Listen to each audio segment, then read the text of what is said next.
గులాబ్ జామ్ విరగకుండా ఉండలు లేకుండా జ్యూసీగా రావాలంటే ఇలా ట్రై చేయండి. ముందుగా ఒక కప్ గులాబ్ జామ్ మిక్స్ని తీసుకోండి. అది ఏ బ్రాండ్ అయినా పర్లేదు.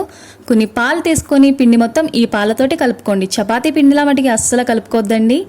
మృదువుగా కలుపుకోండి. వీడియోలో చూపించిన విధంగా స్క్రాచెస్ లేకుండా గట్టిగా ప్రెస్ చేయకుండా ఉండలు చేసుకోండి. ఈ విధంగా మొత్తం అన్నీ కూడా ఇలానే చేసుకోండి.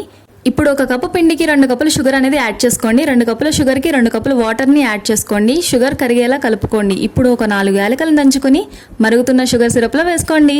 పాకం లైట్గా థిక్ అవుతుంది అనిపించినప్పుడు స్టవ్ ఆఫ్ చేసేయండి. ఇప్పుడు ప్యాన్ పెట్టుకొని గీ వేసుకోండి. గీ బాగా హీట్ అయిన తర్వాత ఇందాక చేసి పెట్టుకున్న ఉండల్ని యాడ్ చేసుకోండి. ఈ కలర్ వచ్చేంత వరకు ఫ్రై చేసుకోండి. తర్వాత పాకంలో వేసుకోండి. ఈ టిప్ గుర్తుపెట్టుకోండి. పాకం ఉండలు 2 వేడిగా ఉండగానే పాకంలో యాడ్ చేసుకోండి. అప్పుడే ఈ ఉండలు పాకంని అబ్జర్వ్ చేసి లోపల ఉండలు లేకుండా జ్యూసీగా వస్తాయి. ఇప్పుడు మీకు నచ్చిన డ్రై ఫ్రూట్స్తో సర్వ్ చేసుకోండి. నోట్లో పెట్టుకోగానే అబ్బా ఏముందిరా అనిపించేలాంటి గులాబ్ జామ్ రెడీ. సబ్స్క్రైబ్.